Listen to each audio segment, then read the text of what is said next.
안녕하십니까. 글로벌 픽10입니다. 지난주에 세계 정치, 경제, 기술, 사회 분야에서 특히 눈에 띄었던 10개의 국제 이슈를 정리해 전해드리겠습니다. 이번 주 세계 정치의 최상단에는 사실상 미국의 이란 침공으로 받아들여지는 전면전 양상이 자리했습니다. AP와 로이터 보도를 종합하면 3월 28일 기준으로 전쟁은 한 달 가까이 이어졌고 사우디의 프린스 술탄 공군 기지를 겨냥한 이란의 미사일 드론 공격으로 미군이 추가 부상을 입었습니다.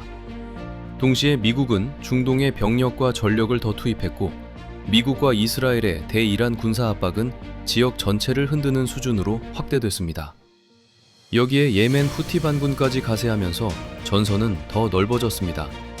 후티는 이번 전쟁 발발 이후 처음으로 이스라엘을 직접 겨냥했고 이는 단순한 양국 충돌이 아니라 중동 전체의 다층 전쟁 구조로 번지고 있음을 보여줬습니다. 특히 호르무즈 해협과 홍해 항로의 긴장이 동시에 높아지고 있습니다.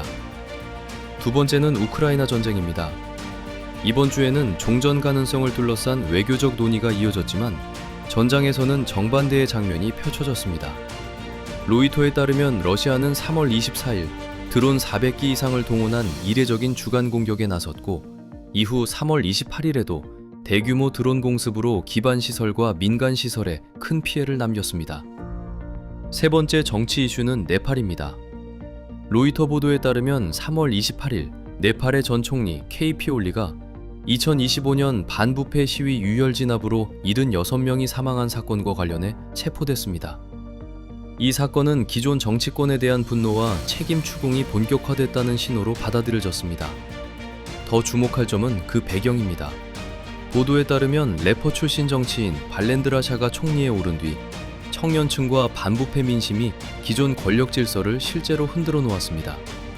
그래서 네팔은 이번 주 단순한 국내 정치 뉴스가 아니라 기성 정치의 붕괴와 세대 교체형 권력 이동을 상징하는 사례로 세계의 관심을 받았습니다. 이제 경제 분야로 넘어가겠습니다. 첫 번째 경제 이슈는 단연 국제유가 급등입니다.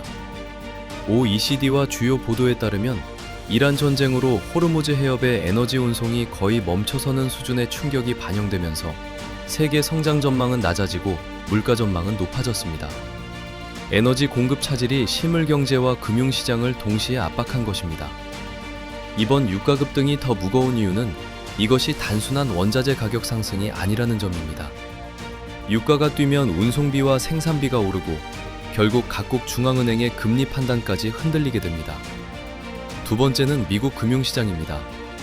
로이터에 따르면 3월 27일 다우지수는 2월 10일 고점 대비 10% 하락하며 공식적인 조정 국면에 들어섰습니다.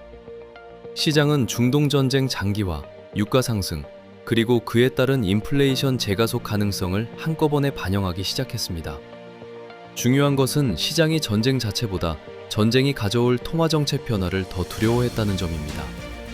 유가가 오르면 물가가 다시 자극되고 그러면 금리 인하 기대는 약해질 수밖에 없습니다. 그래서 이번 주 미국 증시는 지정학적 충격을 곧바로 금리 충격으로 번역하며 흔들렸다고 볼 수 있습니다. 세 번째는 거시경제 전망입니다. OECD는 3월 26일 이란 전쟁으로 인해 세계 경제 회복 기대가 크게 약해졌다고 진단하며 2026년 세계 성장률 전망을 2.9%, G20 물가 상승률 전망을 4.0%로 제시했습니다. 미국의 2026년 물가 전망도 4.2%로 상향됐습니다. 네 번째는 미국의 사모대출 뉴스입니다. 로이터에 따르면 3월 24일 RS 매니지먼트는 약 227억 달러 규모의 RS 스트래티직 인컴 펀드에서 환매 요청이 급증하자 분기 환매 요청의 5%만 처리하겠다고 밝혔습니다.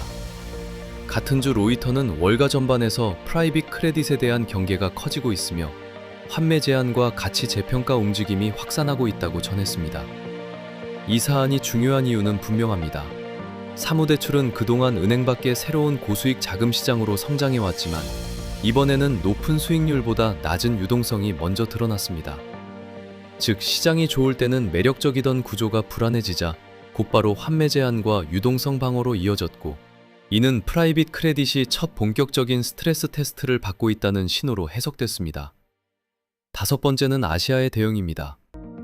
로이터에 따르면 한국 정부는 3월 26일 이란 전쟁 충격에 대응하기 위해 5조 원 규모의 긴급 국채 바이백과 함께 유류세 인하 확대를 발표했습니다. 한국처럼 에너지 수입 의존도가 높은 국가는 이번 사안을 멀리 있는 지정학 뉴스가 아니라 국내 물가와 채권 시장, 산업 비용의 문제로 직접 받아들이고 있다는 뜻입니다. 기술 분야 첫 번째 이슈는 미국의 AI 입법 드라이브입니다.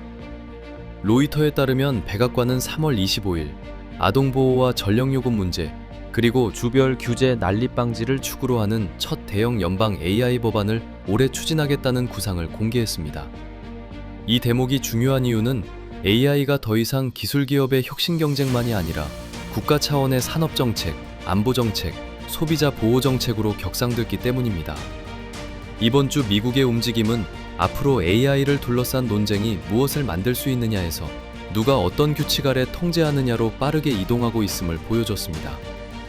두 번째 기술 이슈는 유럽입니다. 로이터에 따르면 유럽연합 집행위원회는 3월 24일 클라우드 인프라를 겨냥한 사이버 공격으로 일부 웹사이트 데이터가 유출됐을 가능성을 공개했습니다. 같은 시기 EU 반독점 책임자 테레사 리베라는 구글, 메타, 오픈 AI, 아마존 경영진과 만나 AI 생태계 전반에 대한 경쟁 규제 논의를 이어갔습니다. 지금까지 글로벌 픽10이었습니다. 감사합니다.